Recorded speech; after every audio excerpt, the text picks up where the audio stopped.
Like all that matters is the fifth set at the end of the day. And so I think we kind of just trusted that and trusted that we do drills every single day in practice to prepare us for that and to go for it when it really matters. But I mean, it really comes down to whoever wins those last two. And if you could have hit 1,000 before those two, and if you don't get those two, it doesn't really matter. So I think we just made the plays when we needed to play, and that's how we pulled it out.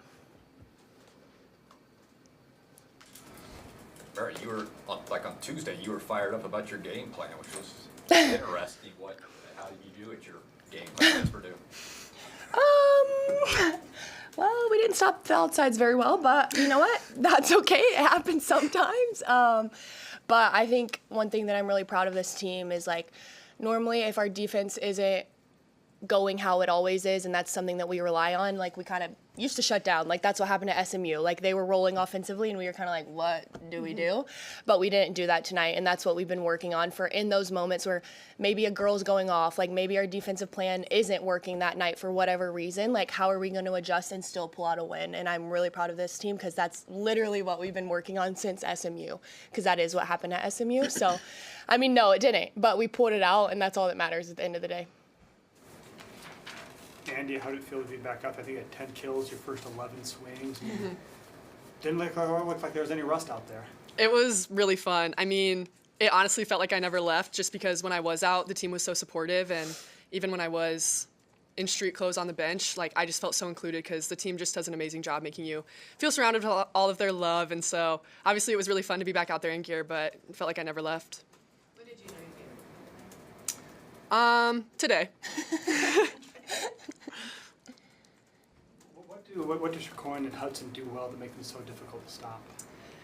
They're really good players. I mean, you got to give credit where credit is due. They're very smart. They had a lot of shots, and I think sometimes at this level you'll see outsides who really only have one shot, and once you can take that away from them, you kind of see them start to shut down. But they did a really good job being consistent, and when we took something from them, then they found another way to will points, and that's just really good qualities that they have. So learning to adjust to that, like Merritt said, our defense just had to adjust because when you're playing good outsides like that, all you can do is adjust. I mean, they're good players.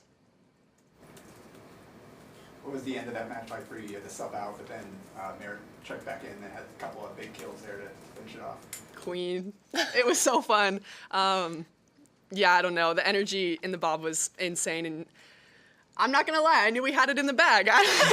Based off the energy and just our team as a whole, we came together and we were like Wio Fio, with each other, for each other. And the energy that we had, I knew we were going to pull it out. Merritt, what does it do for you when, they missed 19 serves? What does that do for you on your side of the net when you see the ball sail along or go into the net? How does that affect your team? Yeah, I would think that it probably affects other teams more. Most times we're just like, we want it more. And so for us, we kind of use it as like a momentum of like, okay, if you're going to give us a free point, we're going to take it. So I think honestly, like it probably helps our team more than it hurts. Like, sure, there's a little bit of the rhythm to the game that might get messed up, but I think our team looks at it a great way of just like, okay, if they're going to give us free points, like we're taking them and we're turning another one. So I think honestly, like we do a pretty good job of using them to our advantage for sure. But it does kind of mess up the rhythm a little bit. Andy, is there another kind of competition trying to get kills against Raven in the middle there for Purdue? What do you mean? Hitting against her, what's that like for your middles and to try to get kills when she's Yeah, out I there? mean, Raven's also a great player. She's super smart. She's an amazing blocker. I mean, watching her block you can learn a lot from her. So it is definitely like war of attrition between the middles. But again, credit where credit is due. I mean, she got a couple on me and it was back and forth, but I think it was a good competitive matchup between the middles. You guys only had 5.5 blocks in 5 sets. What was Purdue doing to make it hard to get stuffs? And was it them or was it more on your side? I think like Andy said, their outsides did a really good job of just mixing it up. I mean, I know, like, as someone who was blocking them, like, I would take her line and she would hit cross. Like, and it was just back and forth all night. Like, whatever I took, she hit the other. And I think Bergen would say the same. And, I mean, that's what makes them great volleyball players. And so, I mean, sure, there's always things that we can improve on and get better at and figuring out that a little bit sooner. But I also think, like, blocking's not all in however many stuffs we have. Like, we talk about all the time, just getting one touch. Like, we're never like, oh, we have to stuff this. Like, our focus is getting a touch so we can have Lexi get an easy ball and we transition it, you know? So it's not all in how many stuffs we have, and there's always room to get better. But I do think that they are great players, and they were really good with their shot selection tonight as well. Final questions? Bergen had 60 assists tonight, new career high for her. How did she help guide you guys through a very stressful match like this? Yeah. I mean, she's just so consistent with her demeanor, and I think that's huge for a setter. It's pretty hard to play with a setter when they're up and down, because it's like, I don't really know what to expect from you. I don't know if you're mad at me. I don't know if you're mad at yourself, but that's what she does really good, and you kind of have to be that way when you're touching the ball every single point. But she's just so calm and so steady throughout the highs and the lows, and I think that's what makes her so special. But I mean, obviously we can talk about her sets, and we know those are great, but I think her demeanor is what helps us the most in moments like that. And just that demeanor also allows us as hitters to know that she has trust in us, and it's never like, oh shoot, Andy just made an error, I can't go back to her. She normally fires it back in after an error to one of us. So it's just that trust in the demeanor that makes her so special for sure. All right, thank you. Thank you.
Well, welcome to Big Ten volleyball. Purdue played great tonight. It was a heavyweight fight, and it's almost, it's almost too bad somebody had to lose that one. And but they gave a great effort tonight. I was very impressed with Eva and Chloe, and they put on a show tonight. And I still don't know quite how we won it, but we're gonna take it.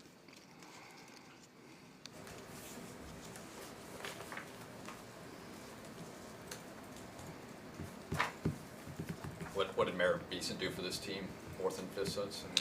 Well, she finally, she got some big kills, and she was struggling early and struggling blocking, struggling serving, but she showed why she's a first-team All-American. And she made some huge plays for us there. That last kill was a great kill, and but that's what you expect from your first-teamers. 15-14, they're down. I think he went back to her rotation early to get that back row, and she put down the kill there. What went into that decision? Well, we've been working on it, preparing for this match, because we knew it would be a tight match, and we're just trying to find some more kills. And what they were doing is they were trapping Andy with 2 blockers, letting our left sides go one-on-one, and those guys were struggling tonight. And so there was an open lane down the middle, and we probably hit for a huge number on our back row attack tonight. And again, we worked hard on it this week because we knew we were going to need it tonight.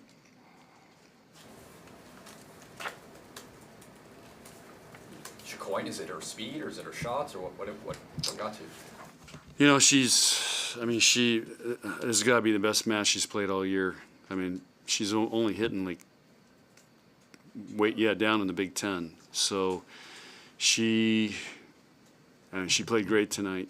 She's got every shot in the book. She hits on the way down. She was throwing it in our block. She was tipping great, and we became very undisciplined in our block and our defense and defending her. But we did get her at the end, and we got a couple touches on her. After you guys went down 2-1, what was said in the huddle to kind of rally the team and get them back in it to pull out those last 2 sets? We just said, hey, we're going to get it to 5, so let's win this game. And what I just talked about, let's be more disciplined. We got to thump our serves. Harper, they're serving you every ball, so let's start passing it and find a way to win this game because we're going to go 5 tonight. So that was the mindset. Harper had 50 of your 90 receptions. I mean, what was she doing well out there? Well, she started off passing great, and then she kind of let up a little bit in games 3 and 4. I just thought, she just. It wasn't like they were serving that tough, and then she started passing well toward the end. But she's got to learn to, if they're going to serve her every ball, hey, make them pay. So it was a good experience for her, and it was good to see her finally turn it up there. She had a great kill. I mean, that was an epic kill in Game 5 on that out-of-system ball to save us. Harper has magic moments. I want her to do the magic moments for 3 hours. So Purdue, I think statistically they played a better match than you, but the 1 point was 19 service errors. How big was that to kind of changing the match? Well, that was a good balance. We also had 31 attack errors. I mean, when was the last time we had 31 attack errors? I mean, we've been so low error this year, and again, I don't know. We just were out of sync all night, and I don't know why. Maybe this is a big buildup, but we were just out of sync. We never got in a rhythm at all, and it was hard. We couldn't get any runs on them, and it just felt out of sync. Very frustrating. Haven't felt that way literally since SMU. How important is your team experiencing these 5-set thrillers as you continue through Big Ten play and before the NCAA tournament? Well, it's great for us, and maybe that's part of the problem is we weren't, rolling them 3-0, so we got frustrated or start pressing a little bit because we've been kind of doing that for the last month, seems like. So I don't know if that was it, that we just couldn't get momentum going, and then we got frustrated and started pressing too much. But yeah, these are great because this is going to be several more of these down the stretch here. It's just, yeah, those are, but it's tough on a coach to go through those, to be honest with you. When did you know that Andy was good to go? She, just how she felt yesterday and today. I mean, she trained, what is today, Friday? She trained Tuesday and Wednesday and did well. And then yesterday we went light, but she was feeling good and then she felt great today. So the question will be is how is she tomorrow? We've seen what she could do, but what did she add tonight as far as the attack? Yeah, she was, at times she was unstoppable. And then I think she started getting fatigued out a little bit. But her blocking's got to get better. So that's part of the problem. She just, again, when you haven't played in 2 weeks, it's, yeah, her blocking showed tonight. She missed a lot of opportunities, but she'll get better from that. It's just blocking's the hardest thing when you haven't been in there for a while. You spoke earlier this week about how blocking is hardest thing earlier in the ring about that. Raven Colvin finished with 11 blocks in this match. What was she doing that made it so difficult to get around her? Nothing. She was closing the block and we were hitting into her. I mean, she's great at it, going to the what we call the go zone, which is our left sides. We practiced all week not hitting into her, and we just made some very poor decisions hitting into her because she's really good at closing the block. She's not very good at going as good as going to behind the setter, and that was our game plan tonight, was try to run as much as we could back there. But yeah, she didn't have a great night offensively tonight. So part of it was, yeah, we did a good job on her, but I don't know. They hit 311 and we won. That shouldn't happen, but it's a funny game. It's a funny game. Final questions? Imagine there's still frustration with that outside hitter one position. Both Taylor and Lindsay didn't seem to really seize the opportunity to. I mean, what do you want from them to? Somebody to step up and show that they want it. And, Lindsay was a little tentative tonight. Taylor was tentative. And then Taylor did get a couple kills in Game 4. And I don't remember if she got one in Game 5. She got one in Game 5 behind. Yeah, so, but you look at the combination. Taylor had 6, Lindsay had 10 kills. Okay, they're not even carrying, Eva had 26. So, I mean, we got to get more production from that spot. All right, thank you. Okay. Thanks, guys.